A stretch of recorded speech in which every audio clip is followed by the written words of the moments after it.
On a souvent parlé du fait de jouer mieux en entraînement qu'en match. Et des fois en commentaire, vous me dites ah tiens, moi c'est l'inverse. C'est pas forcément une exception, c'est vrai que ça arrive, même si c'est pas la majorité. Il y a certains sportifs qui ont besoin d'enjeux, d'opposition, de public, de pression pour vraiment s'allumer. Et en préparation mentale, on va parler de profil d'activation, ou même de profil adrénergique. En clair, le cerveau il va monter en intensité quand il y a un vrai défi. Et ça peut être une force, évidemment. Mais attention, c'est pas toujours une bonne nouvelle. Parce que si tu as besoin de match pour vraiment t'engager, ça veut dire que à tes entraînements, tu vas pas forcément t'activer assez. Tu es présent, tu fais les exercices, mais tu n'es pas au même niveau d'intensité, au même niveau d'intention, au même niveau d'exigence qu'en match. Et du coup, à long terme, ça peut limiter ta progression.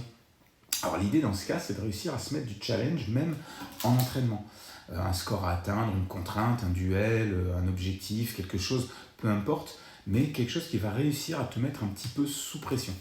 Le but, c'est pas de transformer chaque entraînement en compétition, hein, évidemment, c'est d'apprendre à t'activer avant que ce soit un match qui t'oblige à faire ça. Trouver un comportement qui va vraiment allumer l'opposition et ton besoin de pression. Alors après, il va falloir comprendre ce qui t'allume vraiment. Est-ce que c'est le regard? Est-ce que c'est l'enjeu? Est-ce que c'est le défi? Est-ce que c'est l'opposition? Est-ce que c'est la peur de perdre? Et ça, c'est l'objet évidemment d'une analyse un petit peu plus approfondie de tes mécanismes. Mais retiens déjà ça.